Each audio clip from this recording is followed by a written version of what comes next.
next year we'll hit 200,000 free overnight hospital stays. What? 200,000 overnight hospital stays that nobody has paid for. So, yeah. Wow.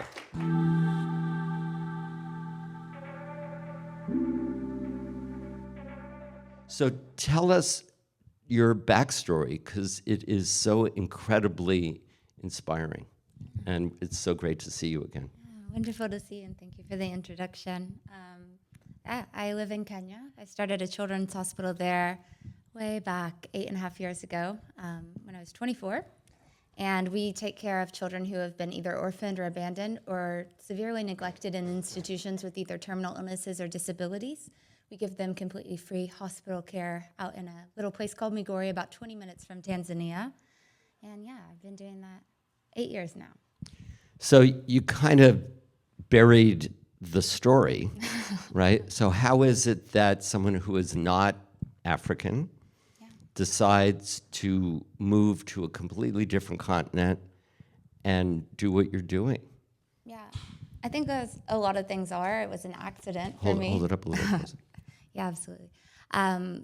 So I was at a conference one day. Have I told you this? Probably not. Well, but you haven't told them. Yeah, okay. Well, I pulled out of the hat, like, if you could live any life, what would it be and why? And I joked that I was like a Kentucky pageant girl at the time, so I was quite used to questions. And I had that theoretical answer of, oh, if I could do anything in the world, then, I would want to help the most vulnerable children access the medical care that they need. I just donated to Operation Smile, like to help a child get cleft palate surgery. So it was fresh on the mind, but it was a conference of like 2,000 people. And I remember they stood up on the stage and they're like, did anyone meet anyone interesting in their group today? And this guy flings his hand up. He's like, I just met the most amazing woman ever, and she's saving children and doing all these things. And my eyes are like this big because I was a sophomore in college and I'd done absolutely nothing with my life as of that far. But everyone at this conference kept coming up to me and being like, oh, that's so amazing. I'd just be like, oh, it's a mistake. It's an icebreaker question.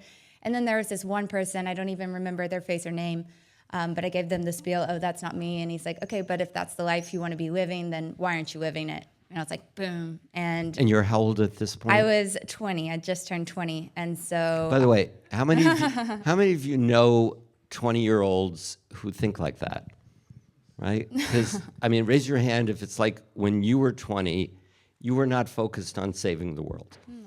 Right? It's a very different stage of life, which is what makes your story so incredible. So take us from there. Yeah. So I sat there and I changed my major. It was junior year, and I was about to start the next Monday. It was a Friday, and I was like, okay, pre-med, what about it? But the problem was, I was a 4.0 honors student up to that point, but I also had dyslexia and all these things, and I kind of accommodated that with my major choices. I just finished astronomy, so I wouldn't have to take like real science, as I thought. But yeah, so I went in, and the first semester was a complete disaster. It was awful. I failed general chemistry. I'd never made a B in my life, and so I had a bit of a identity crisis. But did you fail or did you get a B? No, I got an F.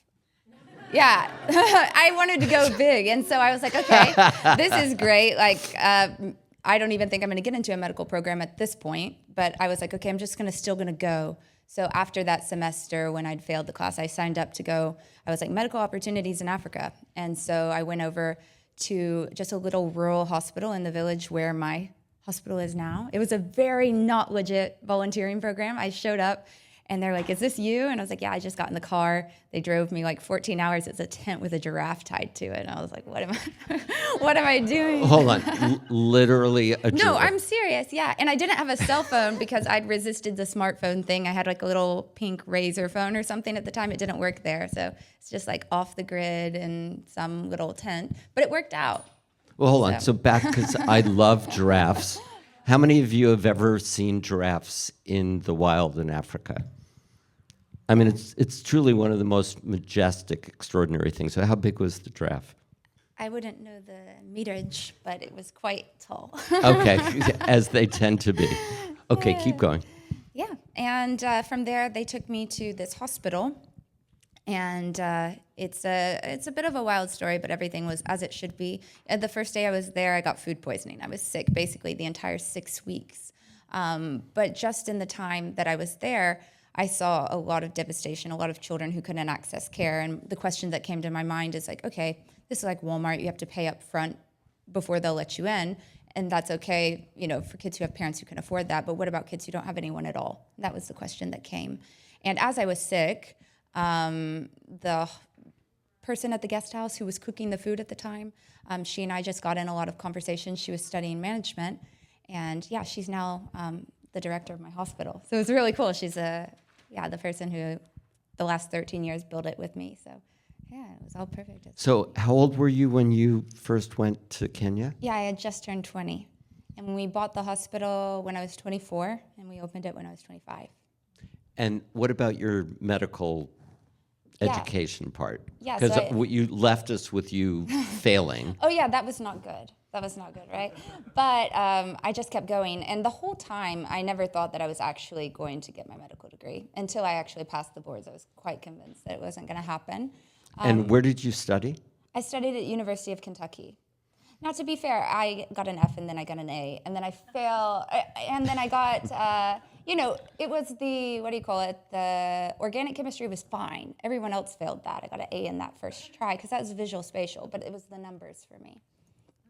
They would switch because I have dyslexia, dyscalculia. So it's the hard doing math when the numbers kind of switch on you. It's hard enough anyway, right? No, school was my pain point. Like, I've been through a lot of terrible things, but nothing worse than school for me.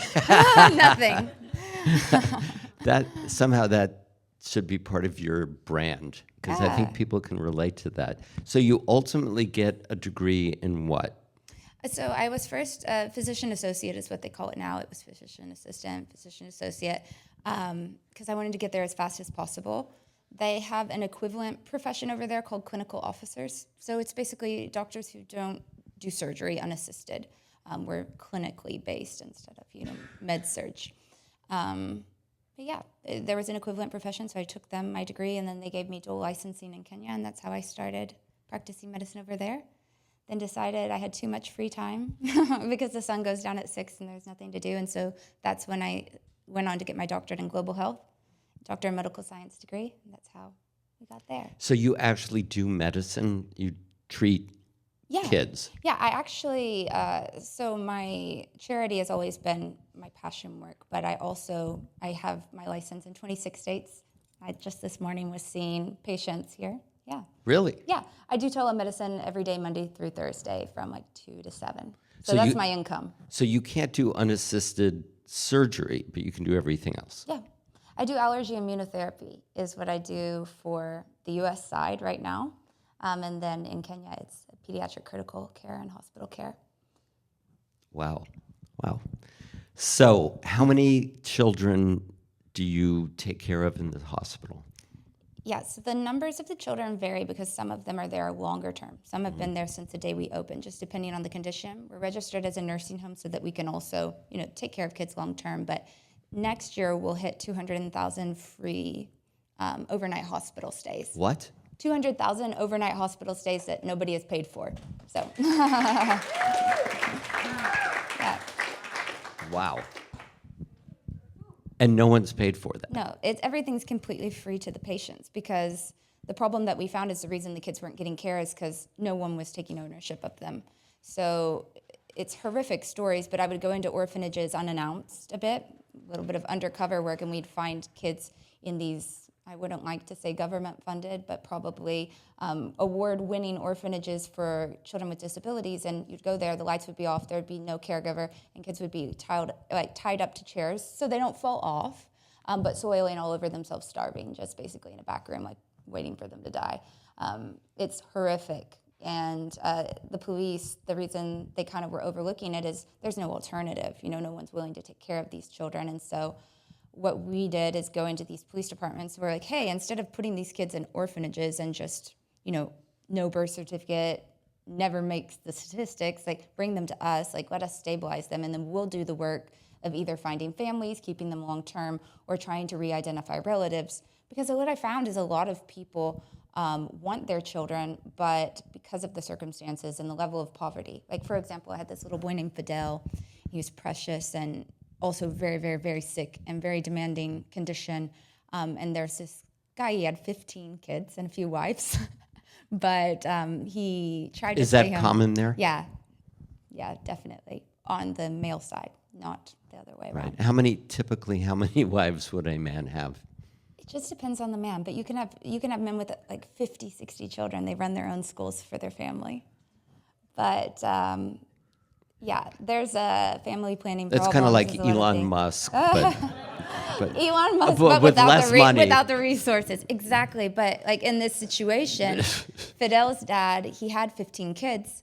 And then some of the mothers had passed away in birth, and he had all these kids, and he couldn't go out to the farm and work and take care of Fidel. So he was like, it's either, take care of this one child and let my other 14 children starve, or, just not take care of this one child. And so some of these circumstances, if you have a child like that and you can stabilize them, get them a little bit older, get them to where they can take care of themselves, or maybe there's an aunt or a grandmother, someone who's willing to step in, you can reunite the families. So it's partially hospital work, but the bigger thing is it's a hospital under the guise of like, we're trying to get children out of institutions that are abusing them, families that are mistreating them, and get them in places where they can thrive.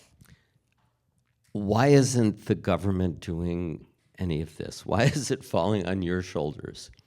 Yeah, it's hard for me to say. I want to speak well of the government, of course.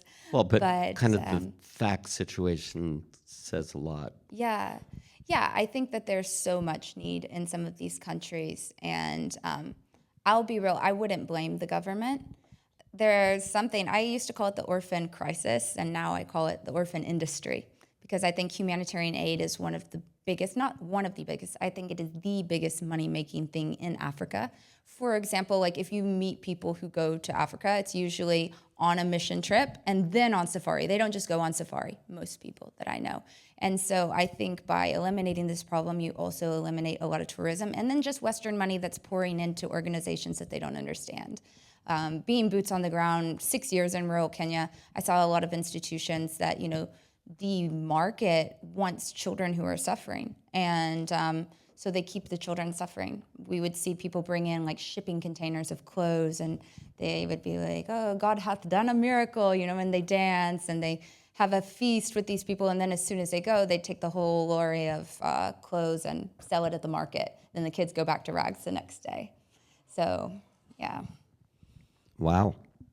Just tough thing. How do we fix that? I think it's a day at a time, and I think it's everybody. I don't know. It's going to take a lot because there's so many people who are doing it in that way. And my mission is, I've always just said, I don't want to be the world's most successful charity. I think that's where people get caught up. Even the big, huge organizations here, I find that they focus too much on the data of like how many people they're treating every year, how many children are coming through the system. And it's like, well, what if there were less and less and less orphans to the point that I didn't need an orphan hospital? For me, that would be ideal. So what is your dream then? Are you happy to run this hospital with $200,000 every year, which is amazing? Or do you see yourself being a bigger player on the global stage? I want to make a bigger impact, like whether it's me or whether it's me and a series of people using my model. I'm also big into just business. I don't know, that sounds silly, but I read the book E-Myth and Traction when I first started the hospital, and so I built my hospital in a way that it could be franchised. Not necessarily for me to franchise it, but so that, anybody, anywhere in the world, if they call me up and they're like, okay, I really want to do this in XYZ country, and this happens sometimes. Well, maybe I can't move to Chad or Senegal and do these things, but I can find local administration, and if there's funding, then I can give them, the way that I would do it. And that's where I've really systematized. Nothing is an accident. Like if you look at what's happening at the hospital, there's 72 CCTV cameras that are watching the kids and the programs at all times. And I've actually hired someone out in the Philippines who's kind of playing Big Brother all the time, like watching, because it kind of puts it away from the local administration.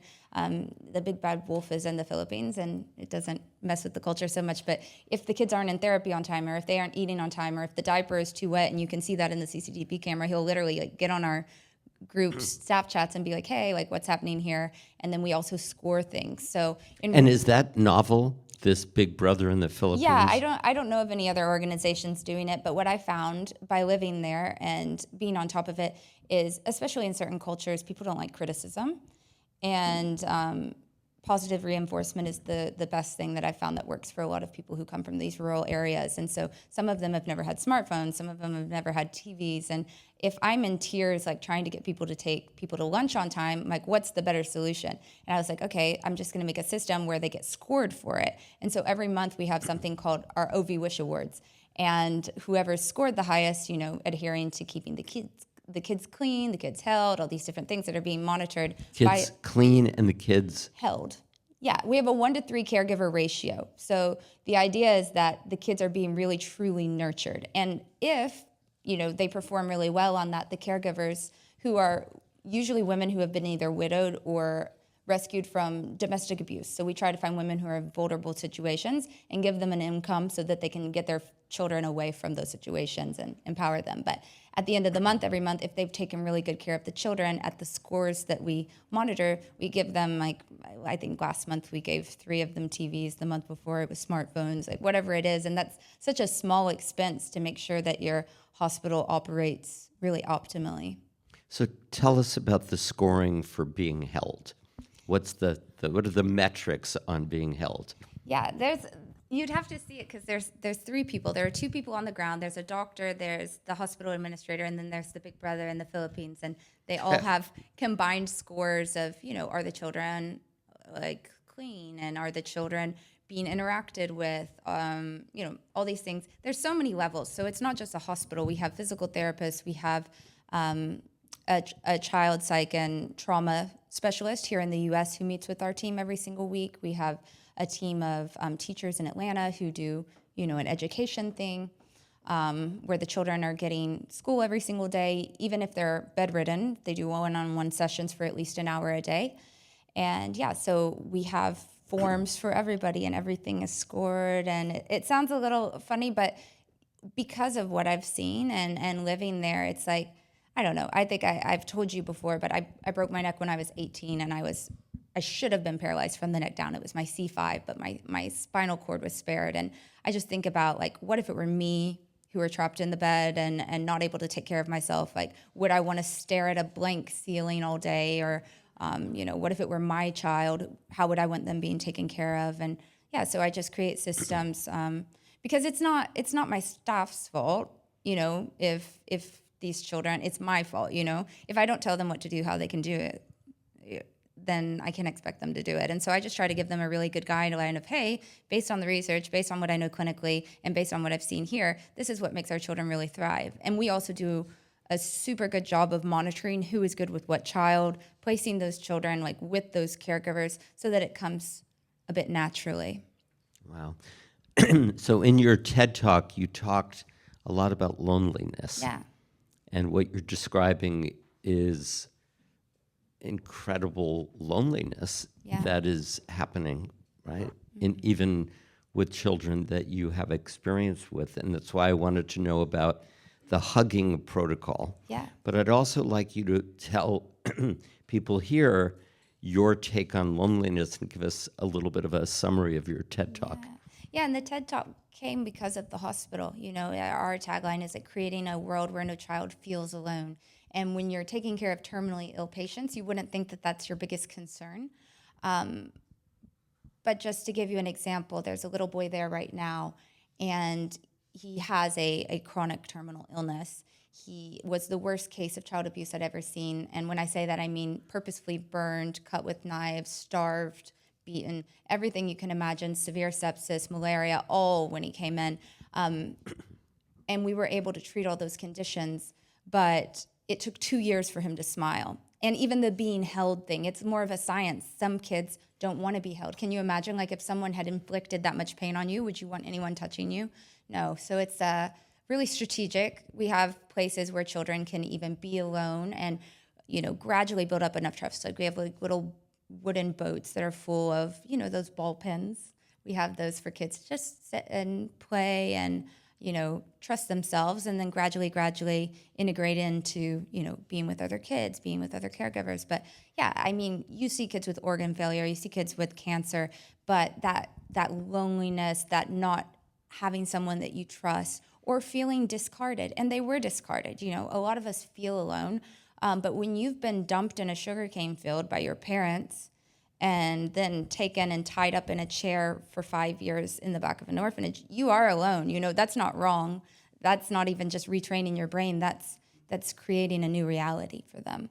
And so that's what I feel like we became specialists in unintentionally, because it is the reality of what we do is these children aren't just dealing with hurting bodies. Like, they have absolutely shattered hearts, and that takes a lot more time to rebuild. So that's why I got really fascinated and into loneliness and the biology of it. And well, talk a little more about the biology of it, because Yeah. you said something in your TED Talk that blew my mind. You said a number of things that blew my mind. By the way, we're going to get yours out as quickly as possible, right? So everybody can see it around the world, because I think they need to.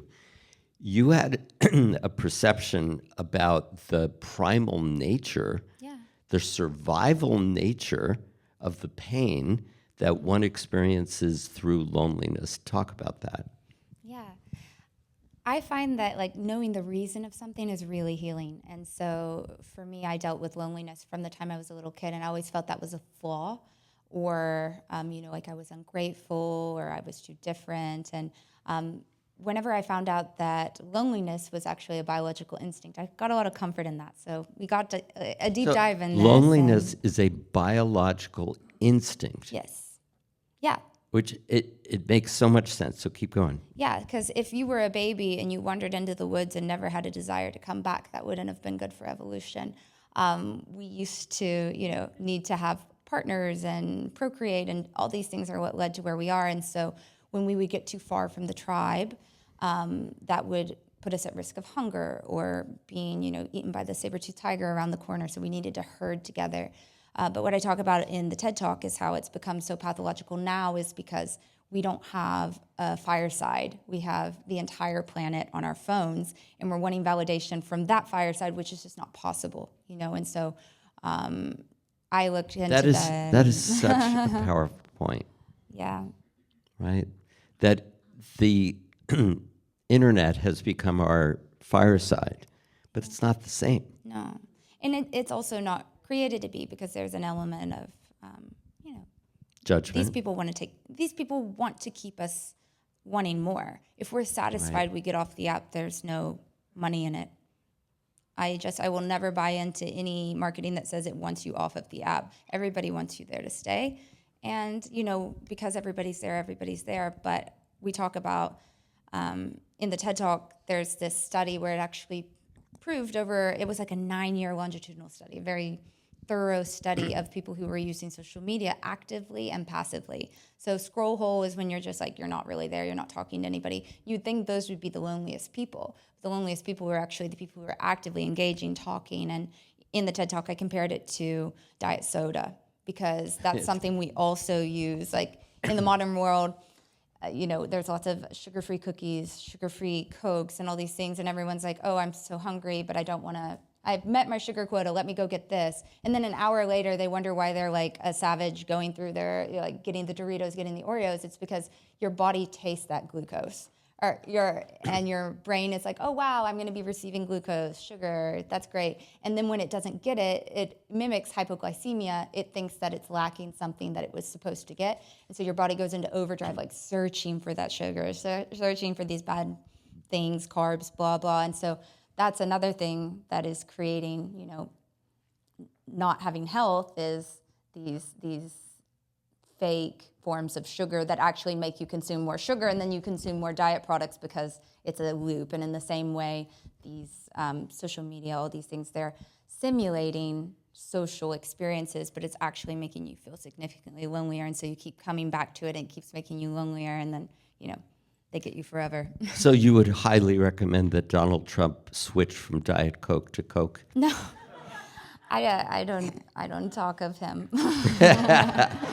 But forgetting Donald Trump, a lot of people, how many of you drink Diet Coke or Diet Pepsi or Diet anything? Oh, come on. I'm sorry? You're exposing everyone. Well, okay, you don't have to raise your hand. I understand that under the circumstances, it's embarrassing. You don't want Dr. Cornell to be upset. Can you say definitively, as a doctor, that diet drinks are not as healthy or less healthy than regular sodas? Soda generally, something I know about soda is that the CEO of Coca-Cola didn't let his family drink Coke. And I think that tells us everything we need to know, you know? I actually had a conversation at another conference in New York with a very, very high-ranking executive for Pepsi, and he talked about the bliss point. And I said, well, why don't you just put less sugar in Pepsi? And he goes, there is a bliss point that people crave, and you have to have a certain amount of sugar to reach that bliss point. Can you talk about that? Because I thought that was really horrible. Yeah, I actually, to be honest, I don't know a lot about that. The one thing I know about, I'll harp on Coca-Cola a little bit more, and I hear they'll come after me, but it's funny. Happiness was actually coined first by Coca-Cola. That was one of the big things, is happiness wasn't such a part of our culture, but it was really designed that, and even I love Santa Claus, but the whole Santa happiness was something to make people want something that isn't really attainable. So our bodies are wired for survival. So in order for you to be on this planet for a long period of time, it would be good for your mind to see the risks. You know, you being happy with what's around you wasn't our nature, and it wasn't something that we used to strive for as much. It was more of like a marketing thing that came in the last 100 years. Wow, that's fascinating.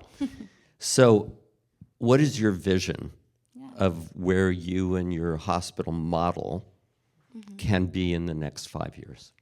Yeah. I kind of have a 15-year plan. I'd really love to put 11 more hospitals exactly like mine within Kenya. And then, beyond there, you know, just sharing more about the problem. I'd like to get, I will say, I'll be the first to say, humanitarian projects, even like my own, are Band-Aids. You know, I think the Band-Aid is important because I've fished the kids out of the well. I get them out of the ditches. Like, they deserve someone to take care of them now. But we also need to be doing things on the level of prevention, right? So one thing that I see is a lot of children, like just yesterday, we had a mother who died in delivery, and that baby is coming to my hospital right now because the family can't afford formula. They don't have anyone to take care of them. These sort of things could be resolved on a local level, in the sense of, if a mother passes away on the operating table during a C-section, why wouldn't we write that child a 6-month prescription for formula, funded by whoever you want to fund it by, instead of putting these kids in orphanages where they're going to die and maybe be minimally fed? Why don't we at least give the family the opportunity to take care of their own child? I feel that would be a very quick legislation, you know, give the kid some formula. But instead they go home and they have sugar, water, salt in a bottle. They come to near death, and then the family gets afraid, puts them in an orphanage. Orphanage doesn't pay the medical bill, and they die. And that's how they end up with me at this moment. But if we can get more power, and we can get these kind of boots on the ground information to the people who can make the changes, then we can make a lot of the changes. Does the government of Kenya or the population of Kenya know about you, and how do they think about you?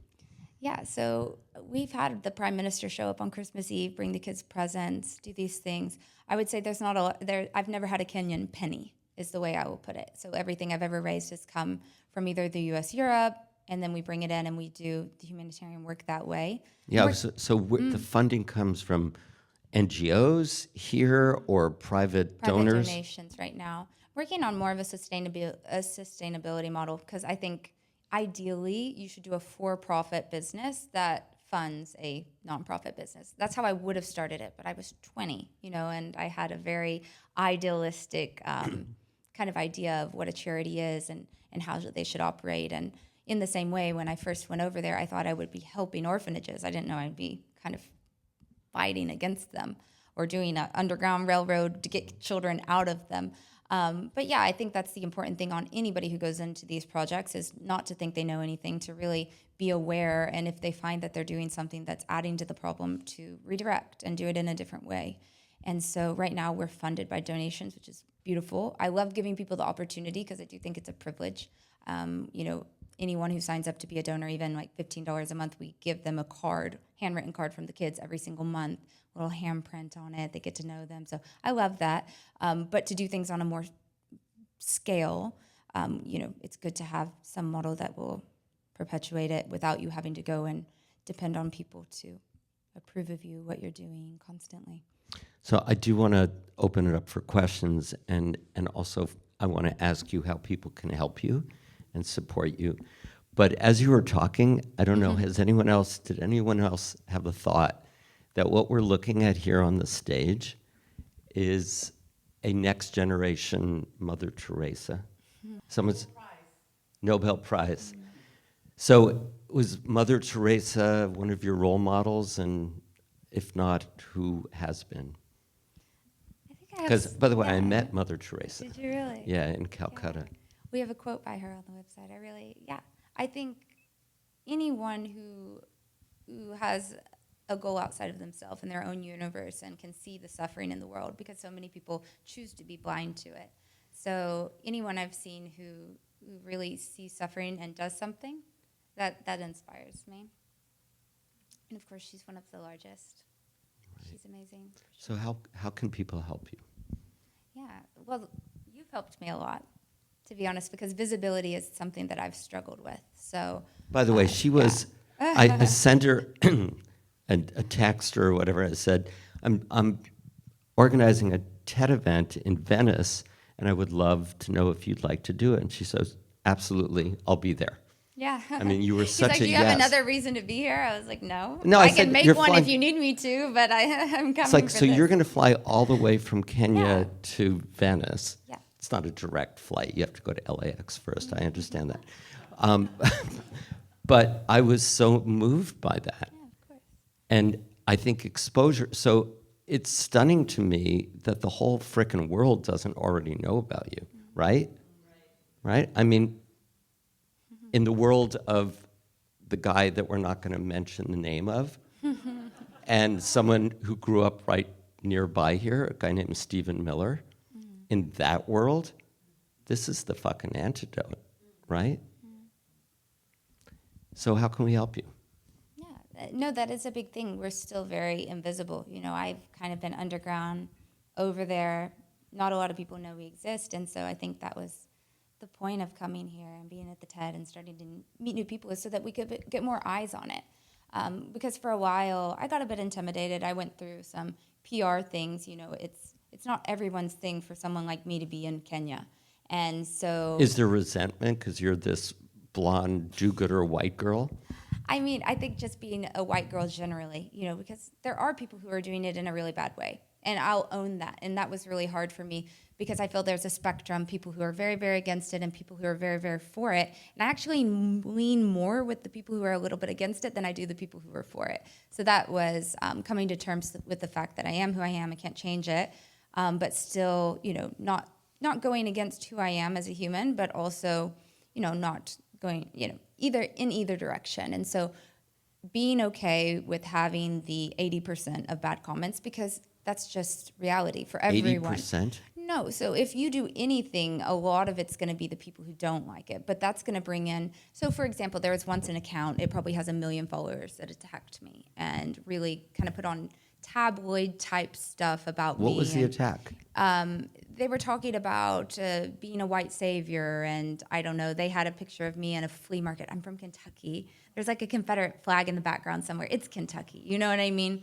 But it was just this crazy stuff. And I because I've dealt with loneliness and I, tend to be a little bit more introverted, I was very fast to be like, oh, okay, they don't want anyone to know that I'm here. I'm fine with that. Like, let's just let it be all, because it is 100% locally run other than me. So it's like, okay, I'll just center my team and all these things. But the people who actually came back to me about it was my team. They're like, listen, you have the U.S. passport. Like, what do you think we're going to be able to do here as far as like fundraising? There's nothing. And, like, we support you, we protect you. And the more people who see you, the more of our children you can help. And I think being up in the hospital and seeing the kids and knowing the alternative, because after that, that happened a few months before COVID. And then also donations went down at COVID. And just walking around and seeing like, oh, some of these children, there's literally nowhere else for them to go. Or, I was like, I got to get over myself. Like, I can take the bad comments. And that's what I kind of told you about the TED. I was like, I'm not so worried about it going viral. I'm pretty certain it's the type of people who would be commenting on those things. But the thing that I know differently this time that I didn't know 5 years ago when it first happened is that that's a blessing in disguise, because that's going to still bring a lot of eyes. It's going to bring virality, and it's not on me to prove my intention to people.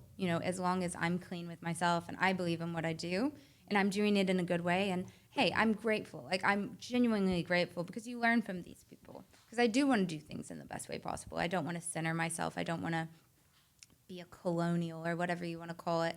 Like, I want to do things in a way that's empowering. And so I've just learned to be grateful for it and to be okay with the fact that not everyone's going to understand it. And the fact that they don't, it also, at least it gives you some views. It puts it out there to where people who do understand it can see you. Well, we need people like Bill Gates and Mike Bloomberg and other people who really are dedicated to global health, who have a lot of money to help you. Last question, do you think you're going to spend your entire life in Africa? I will do whatever is best, wherever the opportunity. The thing that I love about what I've built is I wouldn't have to be. I choose to be. So I have 2 little girls. Their names are Lily and Winter. Lily turns 10 on the 8th of August. So I love raising them in their culture. That's one thing. Now, you have girls. I have 2 little girls, yeah. I've been a mom for 10 years.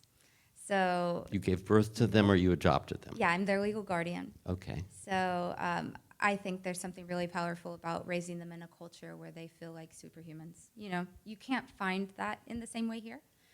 So yeah, as a mom of 2 beautiful Kenyan girls, I think that Kenya is a great place for me right now. My daughter dreams of coming to college here, and if she does, I'll probably follow her for a little bit because I'm obsessed with her. But yeah, I'm obsessed with her. No, I am. They're the best thing that ever happened in my life. I've had a lot of hard things dealt to me. My children were not. They're truly the best part of my life. Wow, I didn't even know you were a mom. No, you didn't know? Oh, wow. So fascinating, right? Yeah, echoing what everyone else said, thank you so much for the work you're doing. So one thing that I think about a lot is hoarding in terms of wealth. And so I think there has to be a way to inspire people that have a lot to give more. Yeah. And, I've had thoughts of like media campaigns, like billboards that say like hoarding wealth is hoarding, because people are so freaked out by like the grandma that hoards magazines. And I've been a professional organizer, so everyone's like, do you know hoarders? And yeah, but it doesn't freak me out as much as somebody who has billions of dollars while people starve. So like, yeah, media campaigns are like somehow making charity more relational, like with the cards you're talking about, and less transactional so that they feel like they're part of something.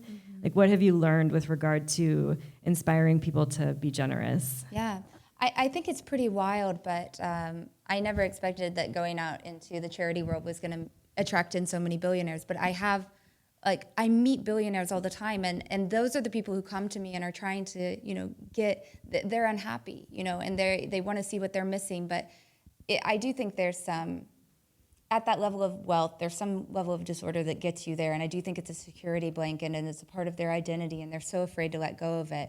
And some of my biggest donors have had no money. I always talk about this one family that made $130,000 a year. And 1 year, my first year, the hospital was open. I didn't know them. They saw a Facebook post. They're like, we want to live on $30,000 this year. We want to give you $100,000. I've not had a billionaire give me $100,000, But they'll get me on the phone and they'll ask me questions and they want to start their own foundations. And I do think, there's just a level of ego when you're at that level. But I do think that they're missing something. And I've tried to market. I've actually built something for them. I have an entire kind of business model for people who are of that level where they can start a hospital. And essentially I'm like, okay, it's like $500,000 to get a hospital, to get a medical camp, to reach, this amount of kids per month. And then I'm like, okay, so if you contract to give me $250,000 for 10 years and you give $500K up front, I'll give you it would be the O.V. Green Children's Hospital. So they get to have their own hospital,